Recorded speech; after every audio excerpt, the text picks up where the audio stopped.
E pessoal, hoje o nosso assunto é sobre adequação NR10, né? Então eu vou falar um pouquinho aqui com vocês sobre como que é esse mercado, né? Por que é um mercado tão promissor, tem muita oportunidade, tem muita demanda e faltam bons profissionais que saibam executar os serviços, tá?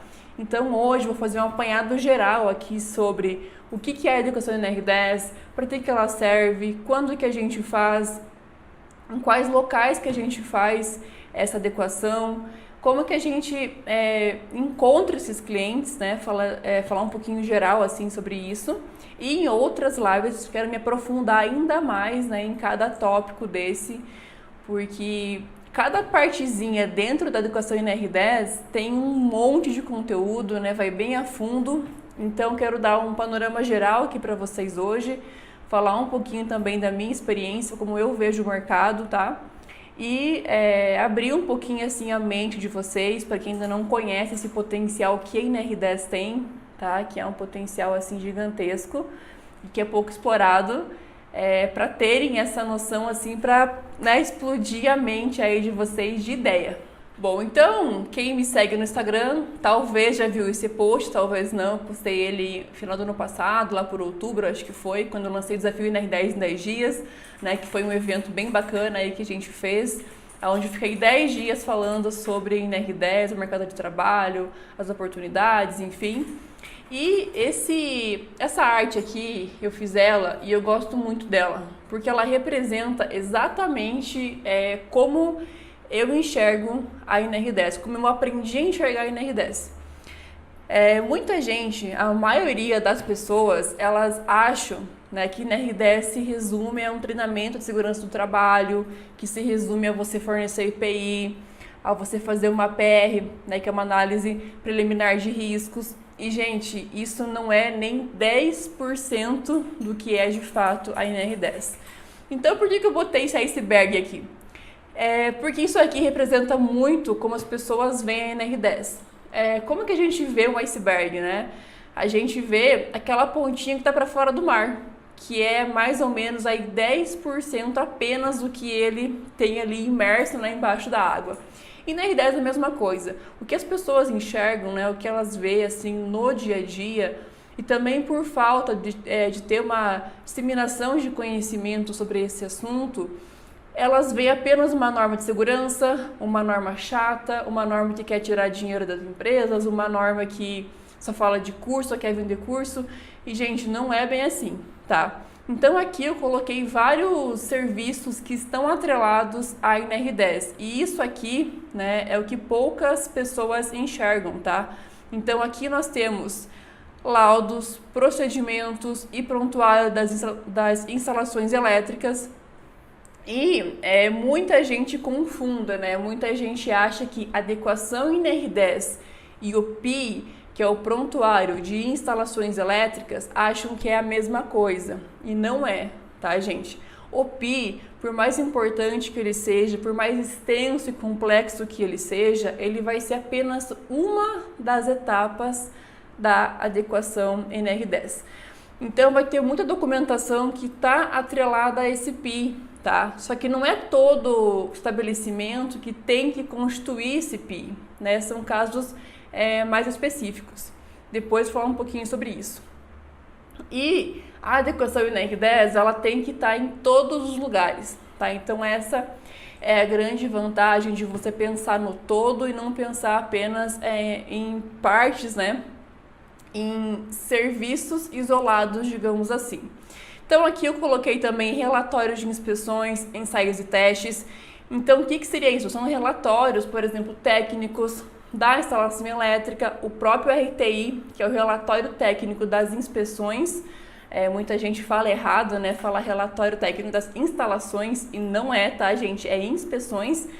E esse vai ser um trabalho que vai preceder o PI. Então vai ser a primeira etapa, né? Quando a gente vai de fato implantar o PI numa empresa, vai fazer esse relatório técnico das inspeções, que vai levantar o quê? Vai levantar as não conformidades, e você vai ter que indicar qual correção que vai ser feita ali, com base em qual norma, né? O porquê que está errado, com base em qual norma que está errado. Então, por isso que eu sempre falo que é fundamental você Além de você ler a norma, você interpretar a norma, você de fato conhecer ela mais a fundo. E não só a NR10, tá, gente? As NBRs também. Porque o que vai dar essa base, esse suporte para a NR10? Vão ser as NBRs e também normas internacionais e algumas vezes também normas estrangeiras. Então, qual que vai ser a diferença que nós temos de norma internacional para estrangeira? A internacional é uma norma que é um consenso mundial. Então, ela é feita por um órgão, de fato, que é internacional. Então, por exemplo, a IEC, que é bem famosa, né, na nossa área também. A ISO, que fala de padrões de qualidade, é uma norma também internacional. E nós temos as estrangeiras, que são normas nacionais de cada país, mas que na ausência das nossas nacionais, das internacionais, a gente vai recorrer para as estrangeiras. Então, um exemplo bem clássico disso é a norma que fala sobre arco elétrico, né? Então, nós temos a NFPA 70E e nós temos a I3E, né? Aquela IEEE 1584, que dá o cálculo de energia incidente por arco elétrico. Então, veja que a NR10 ela começa a abrir um escopo gigante aí, apenas de normas, que a gente tem que conhecer para conseguir elaborar os serviços. E isso que eu falei sobre o arco elétrico, tá? É um serviço fundamental dentro da NR10 para que você possa calcular, né, estimar a vestimenta mais adequada para cada trabalhador na sua atividade com base naquele risco inerente naquele local. Tá, então começa a puxar uma coisinha, que puxa outra coisinha, que vai indo. A gente tem agora uma NBR, né, que foi criada pela Abracopel, a Associação Brasileira de Conscientização dos Perigos com Energia Elétrica, que eu sou presidente aqui no Paraná da associação, e a Abracopel foi responsável pela criação dessa norma. O Edson Martinho, particularmente, né, foi o grande mentor aí disso. E a 16384, que é a NBR. Então, essa norma fala de segurança com eletricidade. Então, ela veio para dar muita base, para dar muita sustentação no que a NR10 ela coloca para a gente. Porque a NR10 é uma norma geral, ela não dá prescrições específicas, ela não dá condições específicas de nada, tá? Então, ela vai meio que abranger tudo e basta a gente, né? Nós temos que saber em qual norma a gente vai recorrer para poder aprofundar cada estudo, cada relatório, cada laudo, assim por diante, tá, pessoal? Então, aqui também eu vou ter ensaios. O que seriam ensaios? Ensaios de ferramentas, né? Os testes ali também, eu vou ter de EPIs, de EPCs, que tem que ser feito esses testes de isolamento, principalmente, para ver se a ferramenta, se o EPC, se de fato ele está protegendo, ele está isolando para aquela tensão, né, que ele foi construído, se ele está, digamos, válido ainda, tá? Então, também tem que constar dentro da educação NR10 estudos técnicos. Então, aqui eu vou ter o quê? Eu vou ter curto-circuito, produção de seletividade, energia incidente, luminotécnico, harmônicas, entre outros, tá? Então, tudo que for essa parte técnica aí de estudo, de levantamento de variáveis da minha instalação elétrica, que eu tenho que calcular, né? Ele vai fazer levantamento de cálculo, também vai estar dentro aqui dessa nossa adequação NR10. Aí aqui, documentação das inspeções e medições da instalação. Então, por exemplo, do SPDA, eu tenho que ter essa inspeção, essa documentação que a inspeção foi feita. Do aterramento, eu tenho que ter as inspeções, as medições, o laudo, tá? Então, isso aqui também puxa essa parte aí. E aqui nós temos perícias judiciais e extrajudiciais. Qual que é a diferença básica entre elas? A judicial é aquela que nós temos um juiz, né, que vai para um tribunal, que é uma ação que foi iniciada por uma das partes que foi lesada de alguma forma. Isso aqui é muito comum, gente, no caso de certificação da instalação elétrica, que é um trabalho que é feito para condomínios. Então, por exemplo, assim, um condomínio foi recém-construído, né? Ele tem aí seus 5, 6 anos, ou menos, ou um pouco mais, e começam a surgir vários problemas na instalação elétrica. Então o síndico, né, ou a administração ali, eles contratam um profissional que faz a certificação elétrica para ele fazer esse levantamento do que está errado, o que está não conforme e poder ajuizar, né, uma ação contra a construtora para que ela possa reparar aqueles danos, refazer aquela instalação e garantir uma instalação realmente correta, bem dimensionada de acordo com as normas. Aonde que esse profissional que faz a certificação elétrica vai ter que se basear para poder argumentar perante um júri, né, perante um juiz e falar que aquilo está errado? Em norma, tá? Não tem outro lugar. Então a NR10, que é a principal, né, que é uma norma assim que dá poder para outras normas, vai ser a primordial para isso. E dela nós vamos puxando as NBRs internacionais, estrangeiras, assim por diante, tá? Então, isso aqui é um caso muito clássico de a gente ter perícias. Aí vamos ter outros temas também de perícias, tá? Mas o que eu mais vejo, assim, que a NR10 ela é muito, muito fundamental é quando faz certificação elétrica para condomínios. Aqui também vamos ter fraude em medidor de energia elétrica, nós vamos ter lá de periculosidade, né, quando o trabalhador chama a empresa lá na justiça porque não pagou o que era devido, lá de periculosidade, enfim. Só que não está, digamos, tanto, né, atrelado, tá atrelado, tá? Mas temos também outras normas, como a NR16, né, que fala sobre periculosidade no anexo 4. Então, o anexo 4 ele fala sobre energia elétrica, qual que é a periculosidade com energia elétrica, tá? Então, vamos também aí abrir para outras NRs, tá? E aqui nós temos aqui certificações dos elementos da instalação e adequações. Isso aqui é muito utilizado aonde? Aonde eu tenho áreas classificadas, tá? Então, sempre quando eu vou fazer um trabalho numa instalação, né, seja uma instalação que é nova, que está sendo criada, uma instalação que já existe, que vai ser modificada, que vai ser ampliada, eu sempre tenho que observar essa questão, se é uma área classificada ou não. Então eu vou ter uma influência externa, né? Então essa área classificada, ela é uma influência externa.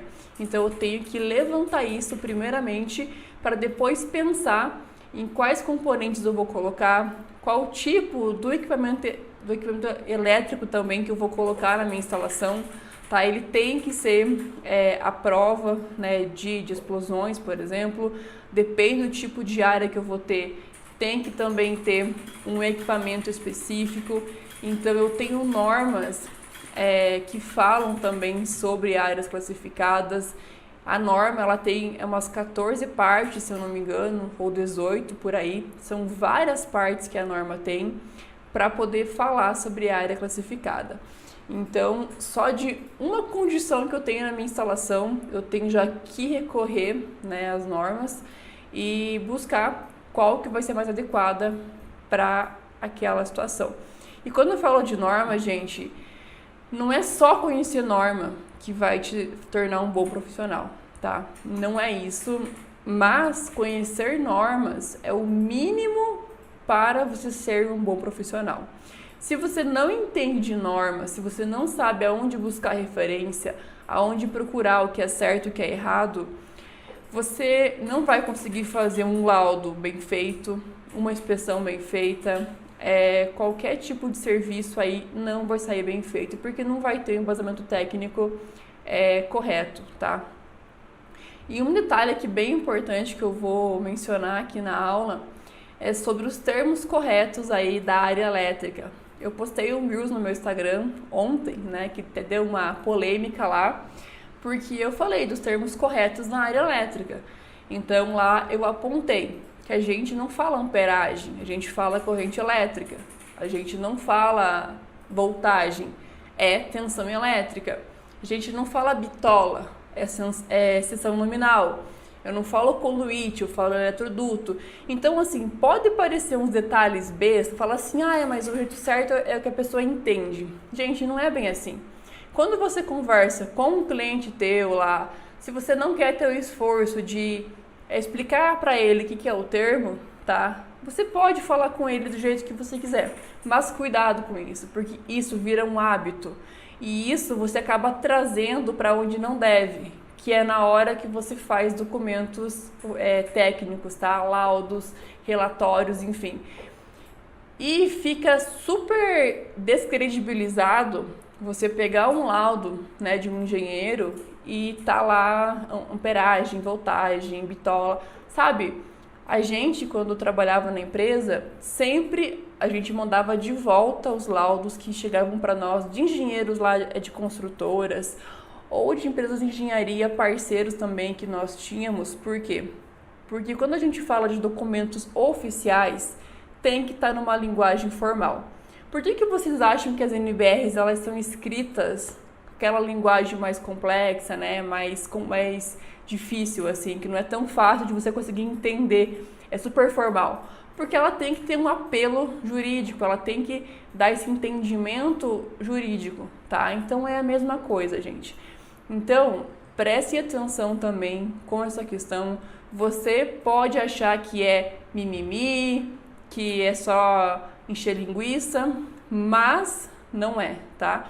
Então não custa nada fazer o certo, então opte por fazer o certo, que você não vai ter nenhum tipo aí de problema, de laudo não ser aceito, de relatório não ser aceito, tá? Então também cuidem com isso. E, gente, essa imagem aqui eu quis mostrar para vocês, porque como eu falei, ela resume muito o que é a NR10. E isso aqui te dá um portfólio de serviço, te dá um escopo muito grande para você poder atuar, tá? Então você pode escolher, falar assim, Kátia, eu quero trabalhar só com prontuário de instalação elétrica, beleza? Você pode, e pode muito, porque é um serviço muito, muito rentável, tá? Quero mexer com perícias, ótimo também é uma coisa legal, que dá um dinheiro bacana, só que em ambos os casos tu vai ter que entender, no mínimo, né, conhecer as normas, tá? E ter um pouco de prática aí com o tempo, né, que você vai pegando essa prática do teu dia a dia, enfim. E, gente, isso aqui, tá? É uma coisa que, assim, poucas pessoas enxergam. Todo esse potencial, esse poder, né, essas possibilidades que a NR10 dá, poucos profissionais enxergam. E muitos acham que sabem fazer, mas não sabem fazer. Eu já cansei de pegar documentos técnicos, laudos, prontuários e outros tipos de documentação que está completamente errado.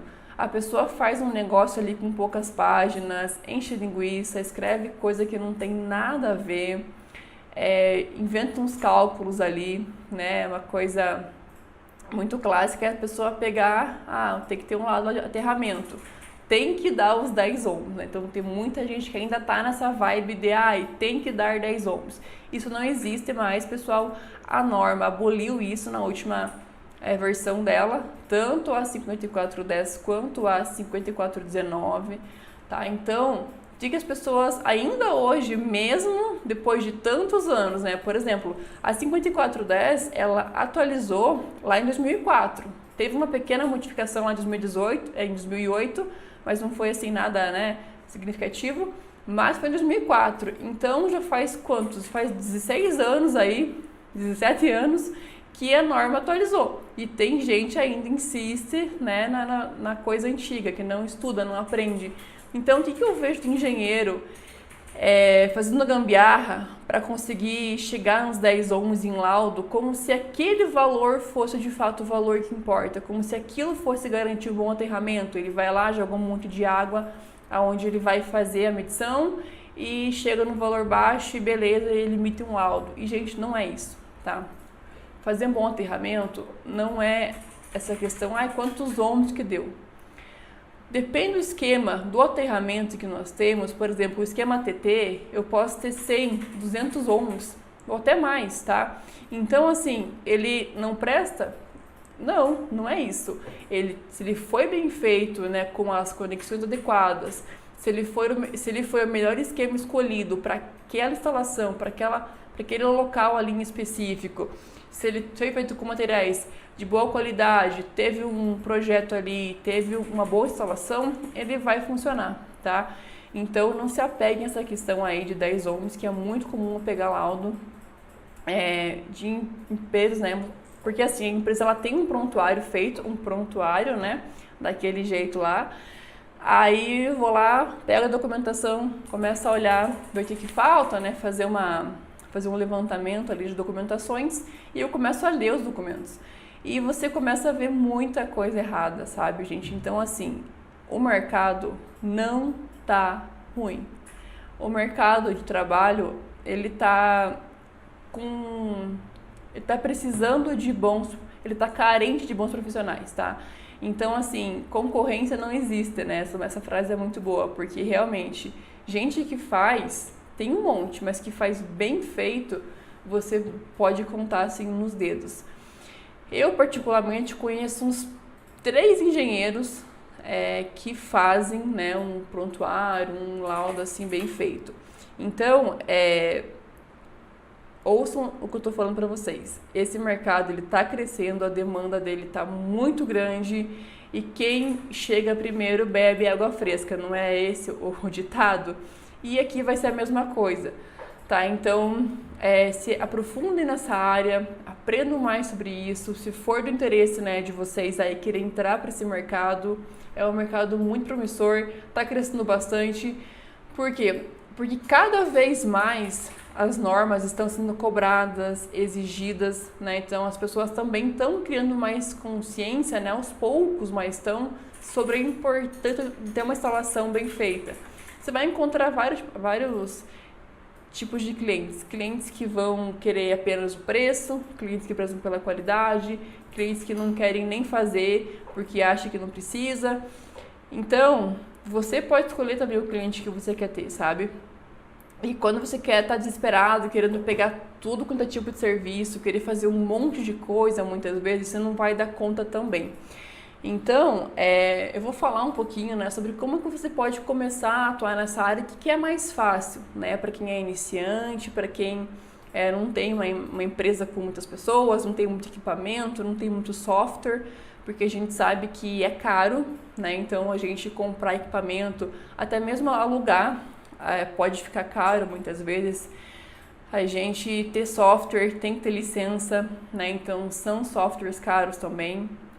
Então tudo é uma questão de fazer um levantamento daquilo o que eu posso fazer com aquilo que eu tenho hoje, com o conhecimento que eu tenho hoje, com os recursos que eu tenho hoje, tá? Isso é muito importante. E aqui, gente, aqui eu vou falar um pouquinho sobre quais locais tem que ter adequação em NR10. Então, assim, todos os locais têm que ter adequação em NR10, tá? Até mesmo casas, né, deveriam ter, porque as NBRs elas se aplicam também para residências. Mas a gente sabe que em casa, assim, residências não é tão cobrado, não é fiscalizado, não tem essa cobrança, enfim, tá? E a NR10 especificamente, ela se aplica ao trabalhador, tá? Então, vai ser principalmente para o tipo de trabalho CLT. Mas, quando é um terceiro também, tá? Ela também vale, mas o foco dela principal é para trabalho tipo CLT.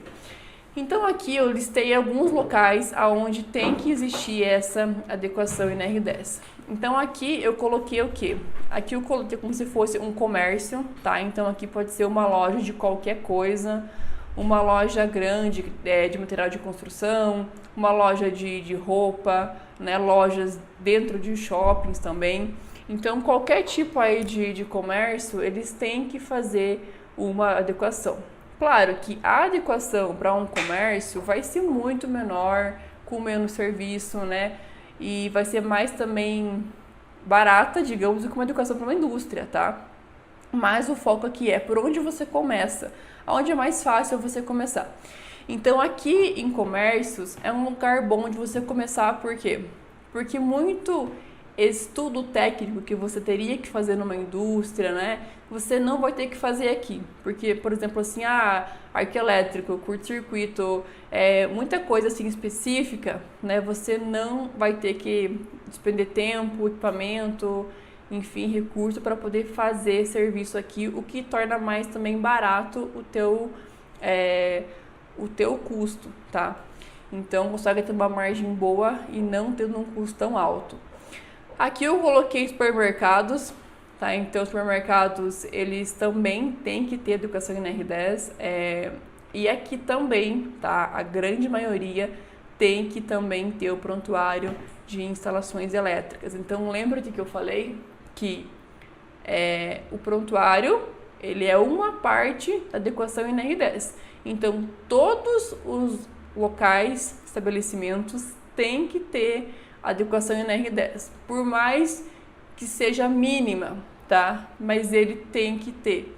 Agora, quando é estabelecimento que tem uma carga superior a 75 kW ou um local assim, trabalho que interage com o CEP, né, direta, indiretamente ali nas proximidades, também vai ter que ter esse prontuário, tá? Então, geralmente os mercados, né, mercados assim, claro, mercadinho de bairro geralmente é mais pequeno e tal, mas em geral os mercados eles têm que também ter uma adequação em NR10 e é bem bacana fazer, porque é um local grande que vai ter bastante serviço, mas não serviços tão complexos quanto numa indústria, tá? Então, o supermercado está no nível aí mais intermediário de dificuldade para você conseguir atuar. Outro local que eu botei aqui, ó, condomínios. E eu digo para vocês que nos condomínios é onde moram as galinhas dos ovos de ouro, tá? Por quê? Porque, gente, condomínio é um local que tem serviço a dar copé, assim, que nem a gente fala aqui no Paraná, né? Tem muito serviço para você fazer lá dentro. Então, você sempre vai ter um laudo lá de SPDA, uma inspeção, arrumar alguma coisinha aqui, vão querer mudar alguma coisa aqui no quadro, vão querer puxar uma fase, fazer alguma coisa lá dentro, tá? Então, sempre tem trabalho para você fazer aqui nos condomínios. E fora, né, fazer a educação em NR10, também, como eu mencionei, a certificação da instalação elétrica. Então, por exemplo, por que é uma boa você começar com condomínios?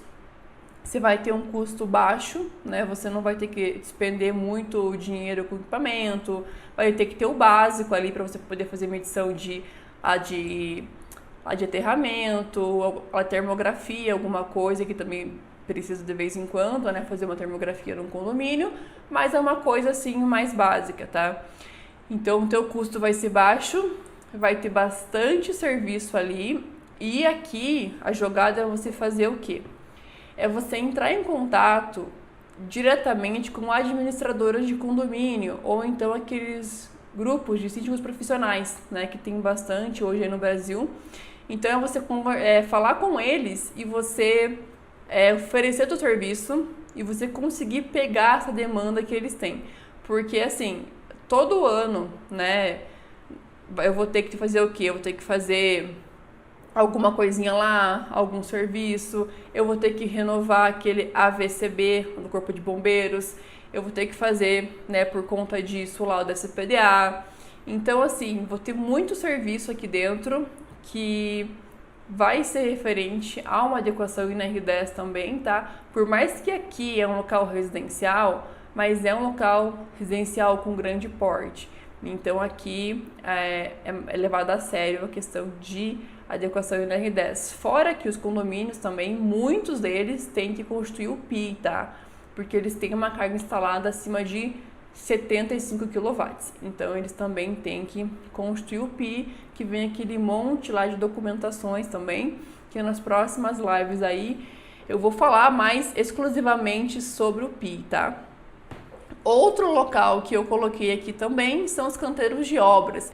E esse local aqui, poucas pessoas sabem que o canteiro de obra tem que ter uma adequação em NR10, sabe? Então, quando poucas pessoas sabem que tem a demanda de serviço num local, o que vai acontecer?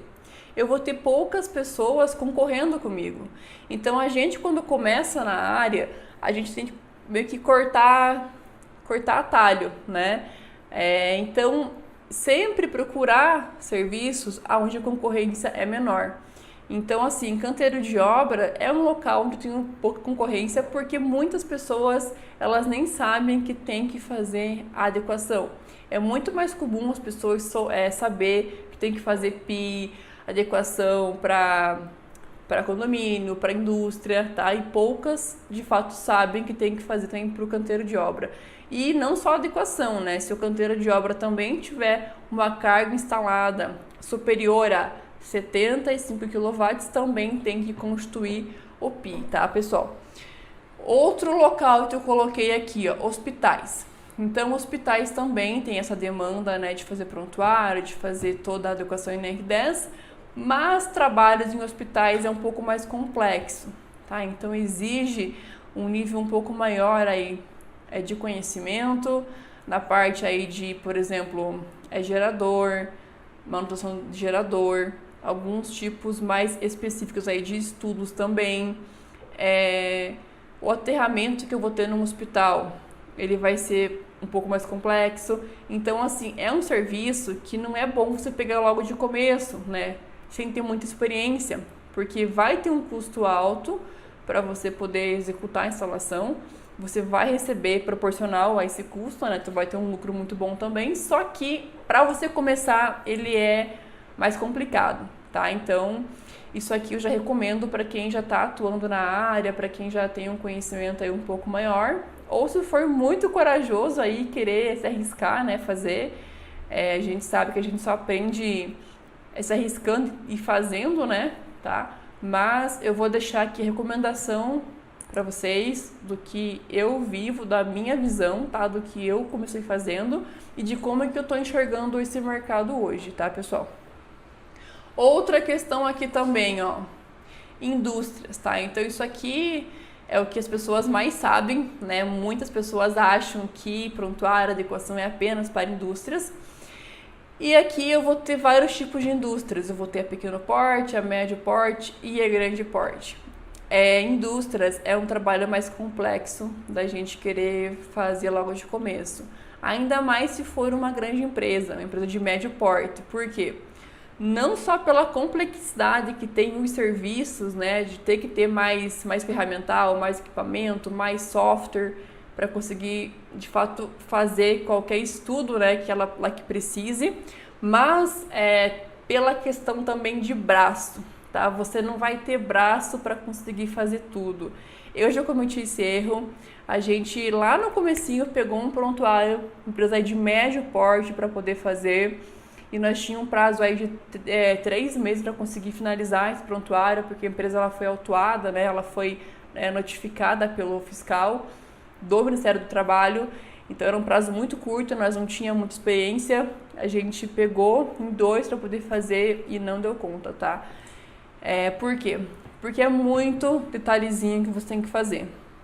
Você tem que criar procedimento para todas as atividades que estão ali inerentes àquele e-mail, medidas de controle, análise de risco, instrução de trabalho, tudo que você imagina de documentação tem que ser criada. E também tem a questão de ter que validar se todo mundo tá com o treinamento em dia. Então, se você não tem um bom controle disso na empresa, que geralmente não tem, cara, você perde um tempão só vendo quem que tá com o treinamento em dia, quem não tá, quando que fez, sabe? Então, assim, é muita coisa que começa a amontoar em cima e vai dar um trabalho gigantesco, né? A gente conseguiu depois, a gente fez esse PI, né? Fez ali na estica, mas tivemos que pegar engenheiros terceiros, né? Que a gente subcontratou para poder passar para eles alguns serviços, para que eles pudessem fazer, enquanto a gente focava ali no coração do prontuário, que é você fazer a gestão desse prontuário, que é uma coisa bem complexa também. A gente delegou, né, trabalhos aí de, por exemplo, parte de curto-circuito, de harmônicas, a gente foi delegando para conseguir dar conta. Então, quando a gente não tem experiência no mercado, naquela atividade, a gente pode acabar assumindo um compromisso que não vai conseguir cumprir, tá? Ou então tendo prejuízo financeiro, porque você na tua cabeça você estima um tempo para aquele serviço, estima um gasto que você vai ter, e quando chega na hora não é aquilo que você imaginou que era, você vai gastar muito mais horas, vai ter que ter mais equipamento, vai ter que ter um software lá específico que você não sabia que você tinha que ter. Então isso é uma coisa que já aconteceu com a gente, inclusive, quando a gente fez o levantamento, né, lá de energia incidente para a empresa ela não tinha criado um escopo, né? Porque quando é uma empresa grande, pessoal, quando é uma multinacional, uma empresa muito grande, eles geralmente fornecem para você um escopo do que eles querem do serviço. Então lá tá bem detalhado, né? Tintim por tintim. Agora, tem empresa que é desorganizada, tá? Então eles não te fornecem nada, tipo, vai lá e faz e se vira. Aí a gente tava usando o ETAP, que é um software para poder fazer o cálculo lá de energia incidente. E quando chegou na hora de entregar lá e tudo mais, a empresa, ela falou que ela não queria por esse software, que ela queria por um outro, e agora eu esqueci o nome, começa com a letra P. Mas agora me fugiu o nome do software. Se alguém souber aí, por favor, comenta aqui. E assim, e são softwares de fora, né, gringos, assim, americanos, gringos, enfim, e custam em dólar, e são caros, né, tipo assim, $5.000, tem um que chega a custar tipo $10.000 o software, então é muito caro, e você colocou esse custo dentro do teu orçamento, você não colocou porque você nem sabia que tinha que fazer daquela forma, então deu uma guerra, né, com nós, com a empresa aquela vez, e ela acabou aceitando, né, pelo software, mas foi uma briga, pessoal. Então a gente aprendeu com isso que uma coisa importante você conversar com o engenheiro da empresa, com uma pessoa responsável ali, é sobre a questão de preferências de software, tá? É uma coisa que ninguém pensa, mas é uma coisa que, cara, pode te dar um prejuízo danado por conta disso aí. Então, uma dica importante aí pra vocês, tá? O Willy falou o seguinte: PI de indústria de grande porte chega a ter mais de 1.000 páginas, demora vários meses para fazer. Com certeza. Gente, eu já participei de um PI que deu umas 800 e poucas páginas, tá?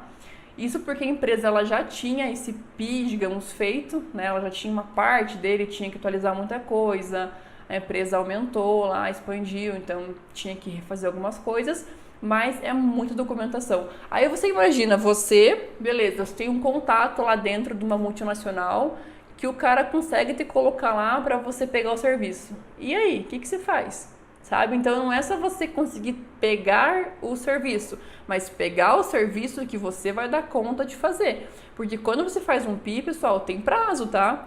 Então, assim, quando eu faço o relatório técnico das inspeções, eu tenho que levantar as não conformidades e elaborar um cronograma, né, um PAP, que a gente chama, que é um plano de ação priorizado, para conseguir fazer as etapas daquela adequação e entregar no prazo que foi estabelecido.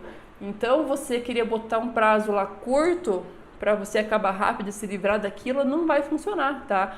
Então, você tem que ter noção do braço que você tem, né, digamos assim, a mão de obra que você tem, se é apenas você, se tem mais gente na empresa, se tem engenheiros parceiros, como que funciona, porque você não dá conta de fazer sozinho. Um PI de uma empresa pequena para você fazer sozinho, mesmo num condomínio, tá, gente, já é difícil, né, já é muito trabalhoso, é muito detalhe, se despende um tempão aí de uma indústria, então tá, então tomem cuidado com querer sair pegando um monte de serviço caro aí que vai custar, por exemplo, porque numa indústria um PI pode custar R$500 mil.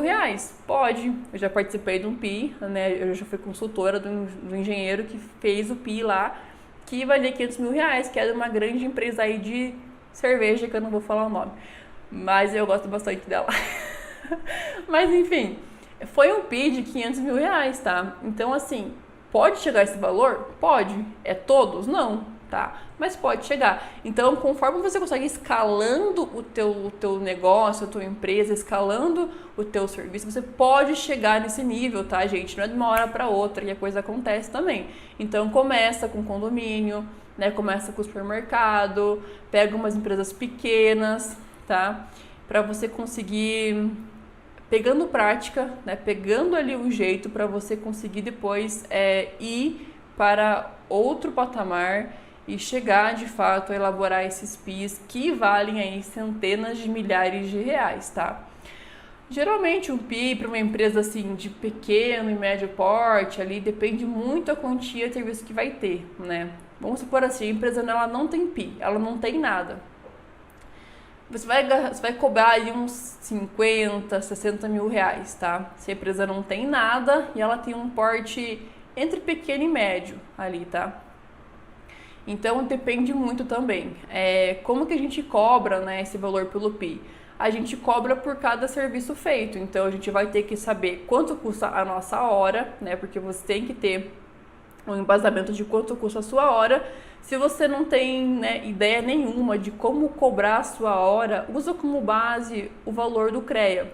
O piso lá do engenheiro tá, acho que 8 mil reais, alguma coisa assim, para 44 horas semanais, né?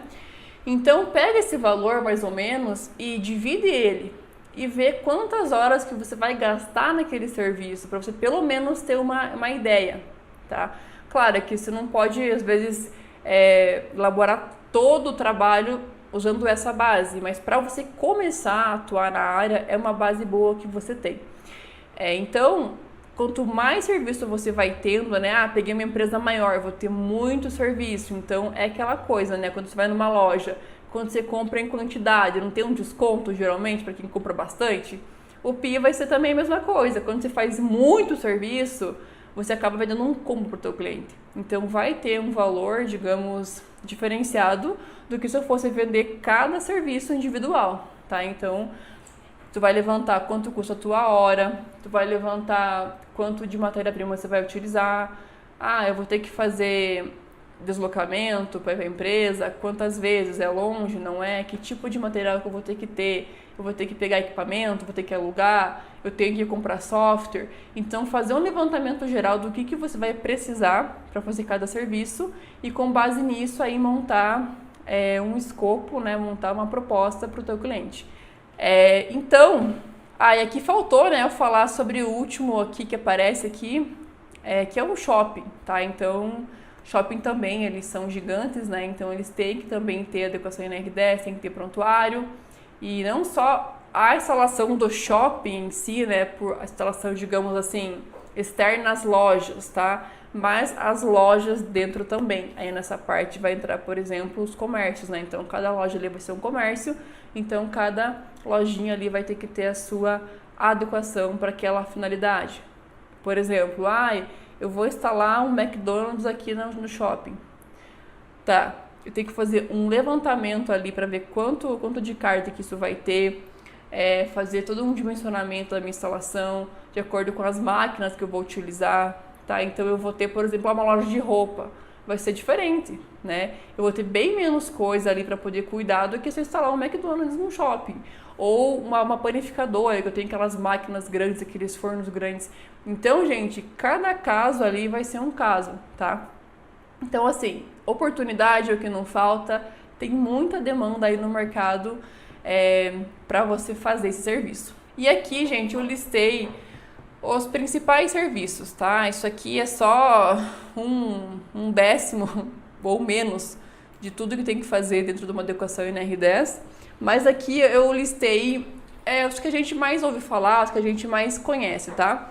Então aqui eu coloquei o que? Eu botei laudo SPDA, né? Que todo mundo sabe que tem que ter laudo SPDA nas edificações, nos estabelecimentos, salvo quando, né, através de um estudo, um levantamento, um gerenciamento de risco, o engenheiro levantar que aquele local não precisa ter o SPDA, tá? Mas isso é um caso, né, à parte.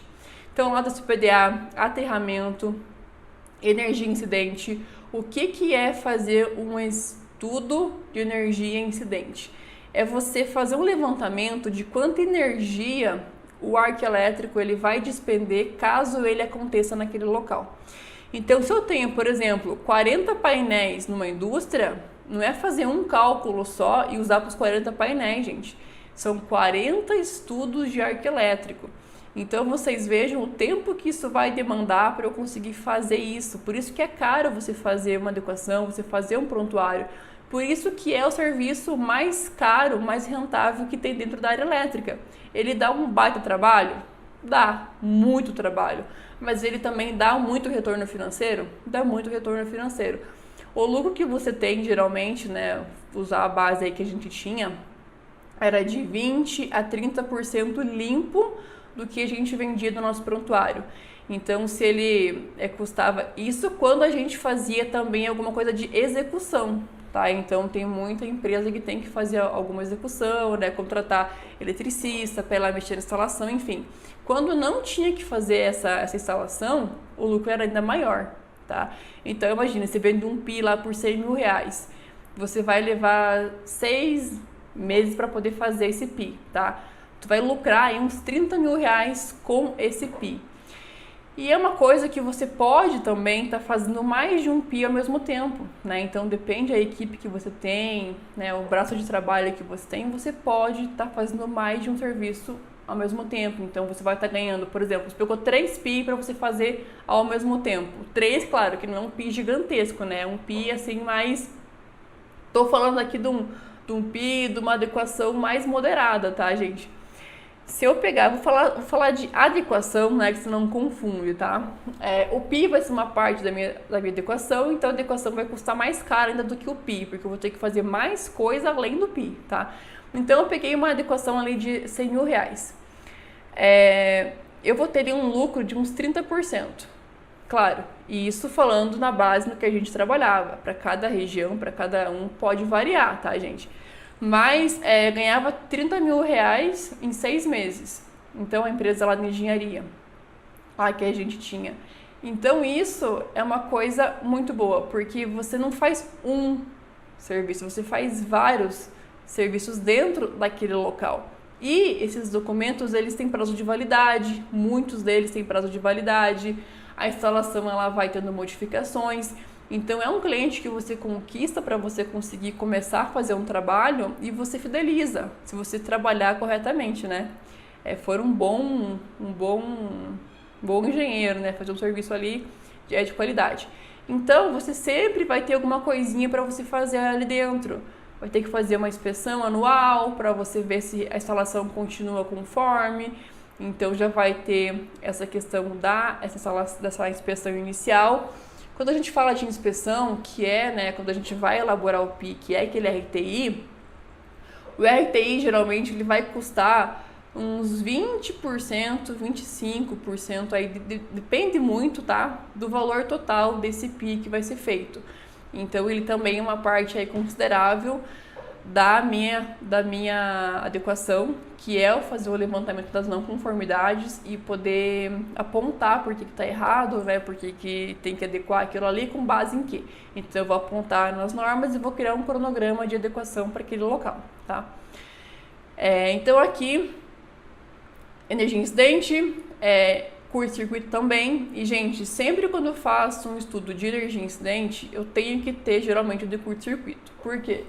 Porque a fórmula que eu tenho de calcular a energia incidente, ela depende da variável de curto-circuito. Então, eu tenho que saber o curto-circuito em cada ponto da minha instalação. Com base nesse curto naquele ponto, eu calculo a energia incidente para aquele ponto. Também eu vou ter, que eu não botei aqui, mas tem proteção e seletividade. Então, outra variável que tem também no cálculo da energia incidente é o tempo de atuação do meu disjuntor. Então, é uma coisa meio importante para poder calcular essa energia incidente. Então, eu vejo que tudo começa a ficar muito atrelado uma coisa na outra. Então, não tem como você vender apenas um serviço. Uma coisa vai puxando a outra, tá? Bloqueio de etiquetagem. Isso aqui é bem, né, famoso aí na área de fazer o loto, que as pessoas chamam, que é você bloquear, é você etiquetar, você sinalizar. Então, isso aqui vale muito para quê? Quando você tem máquinas, quando você faz paradas dentro da indústria, então você vai criar um procedimento lá de bloqueio e etiquetagem com base no que aquela empresa vive, no que aquela empresa tem ali de necessidade, tá? Então, para cada empresa pode ser diferente, você pode usar cores diferentes, passos diferentes, tá? Então, isso aqui também dá um trabalho de você conseguir desenvolver quando você cria ele do zero, né, para aquela empresa. Diagramas unifilares atualizados. Então, isso aqui também é uma questão que a NR10 ela exige para qualquer estabelecimento, não só para quem vai construir o PI, tá? Para quem faz o PI também, mas para locais que não tem que construir o PI, mas vai ser feita uma adequação NR10, lá tem que ter o diagrama unifilar atualizado. Aqui vai entrar as questões, por exemplo, como que eu vou orçar esse diagrama unifilar? Como que eu vou fazer esse levantamento? Tá? Então, aqui eu vou ter que estimar o tamanho da minha instalação. Eu vou ter que ver quantas horas que eu vou despender para conseguir atualizar esse meu diagrama. Então, são várias variáveis que eu tenho que estimar para poder chegar realmente, né, num orçamento assertivo para esse serviço.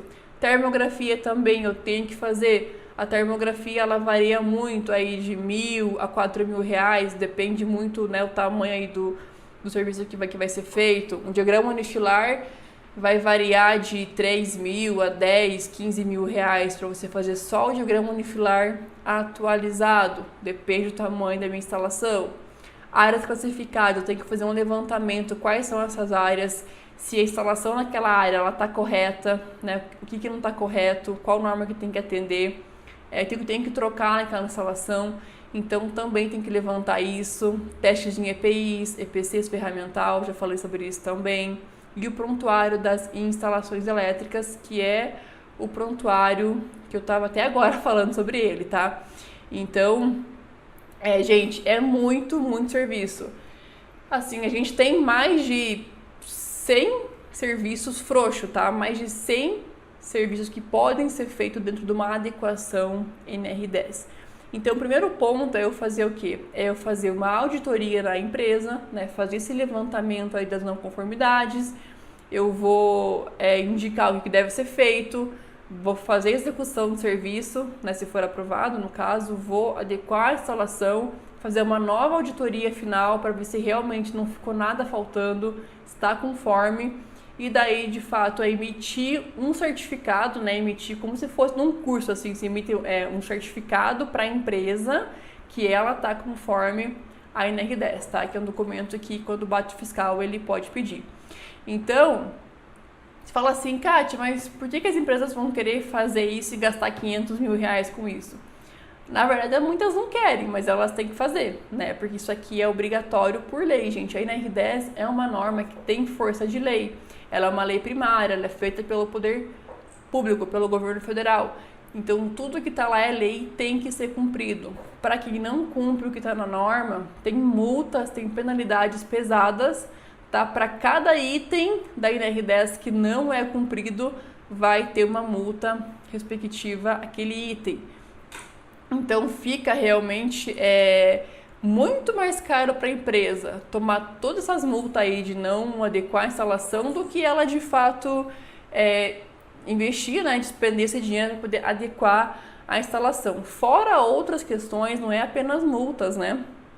Questões trabalhistas, a gente pode aí entrar numa questão mais de, por exemplo, o trabalhador ele chamou a empresa lá na justiça.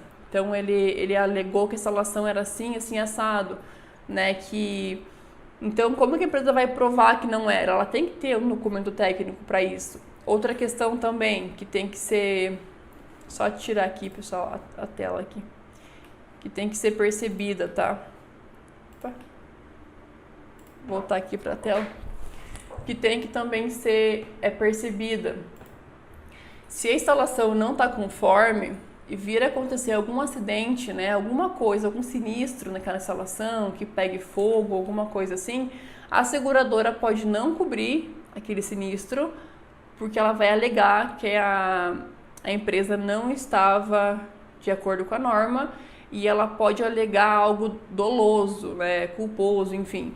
Então, ela pode também tirar essa responsabilidade que ela tem de cobrir esse sinistro.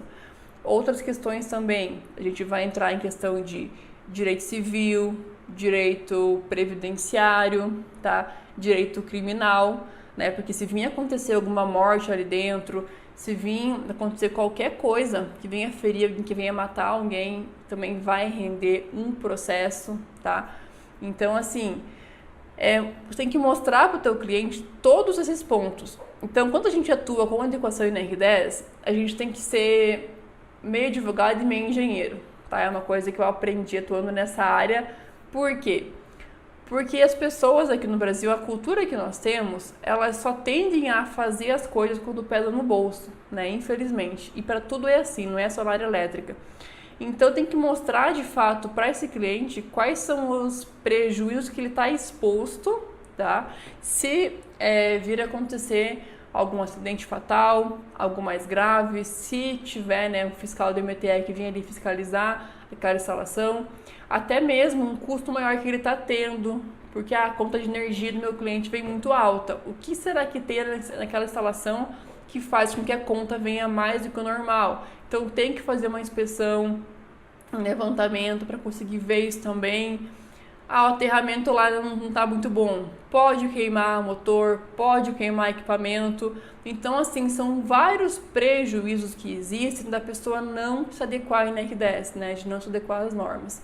Então, são vários pontos que você vai abordar com o teu cliente. Então, depende muito o nível de consciência que tem esse cliente. Porque tem clientes que eles são conscientes do problema, né, que é ele não ter uma instalação conforme, e também são cientes da solução. Eles sabem que tem, né, que existe uma adequação em NR10 e que ela tem que ser feita. Então esse cliente, ele está pronto já para poder fazer. Então o trabalho que você faz em cima dele para conseguir vender é menor. Agora vamos pegar o pior caso, tá? Nós temos 5 tipos de níveis de consciência do cliente. Eu falei o melhor caso, que é esse. Vou falar o pior caso agora. O cliente que não tem ciência nem do problema e muito menos da solução. Então ele nem sabe que a instalação dele não está conforme, que está errada, que está oferecendo risco. Ele nem tem noção disso e muito menos sabe que existe uma adequação em NR10, que tem que fazer, né, uma adequação, um prontuário, que existe, por exemplo, multas. Então ele não sabe de nada. Ele está sujeito a, se um dia acontecer alguma coisa, uma fatalidade, né, bater algum fiscal, aí que ele vai se mexer e pode ser tarde. Porque, gente, uma coisa é fato, assim, ó. Depende do porte da empresa. Se não for uma empresa grande que tenha realmente, né, um caixa robusto, uma, duas ação trabalhista que ela sofra, ela quebra, tá? Porque depende muito, a ação trabalhista pode chegar a 100, 200 mil reais.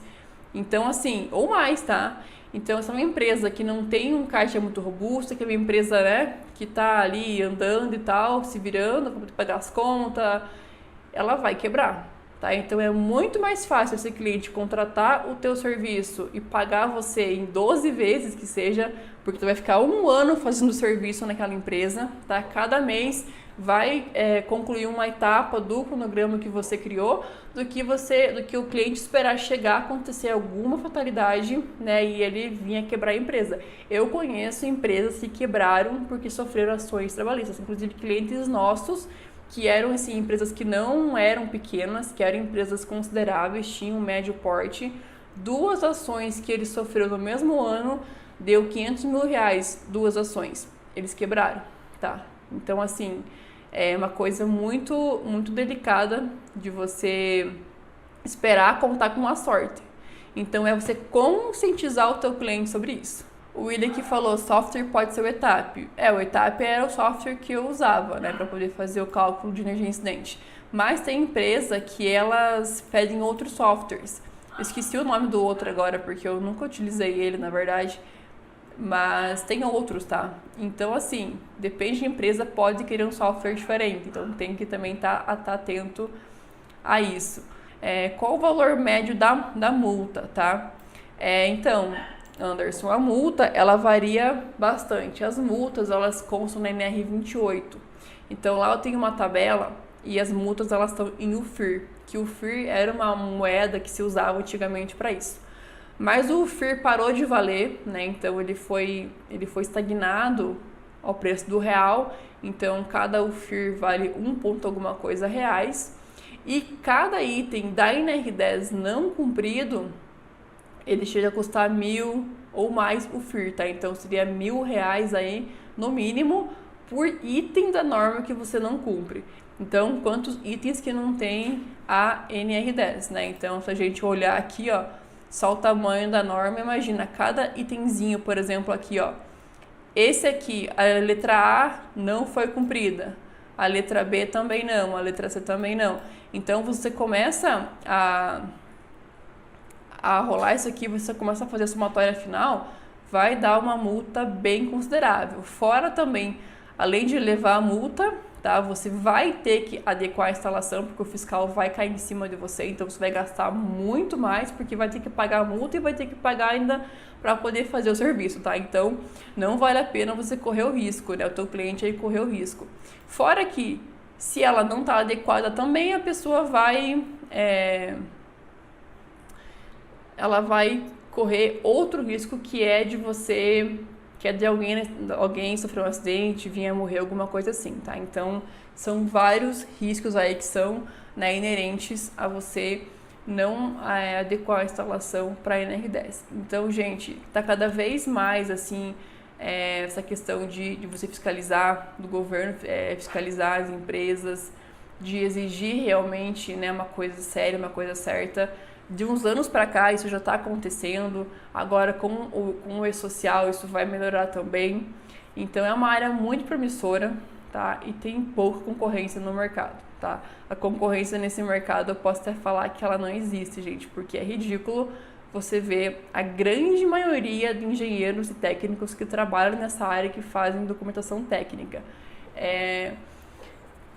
Escrevem errado, falam barbaridade, umas coisas assim que não tem nem pé nem cabeça, sabe? Então, assim, quem quiser atuar nesse mercado, quem chega antes toma água fresca, né? Então, é um mercado que está muito promissor e é a área mais rentável que nós temos também dentro da elétrica, porque ele vai reunir vários tipos de serviços, tá? Que você vai poder vender para o seu cliente e fidelizar ele, poder sempre estar ali fazendo algum tipo de serviço na empresa, um lado SPDA, uma inspeção de rotina anual, alguma ampliação que vai estar na empresa, atualizar o PI, sabe? Então, serviço aqui não vai faltar, gente.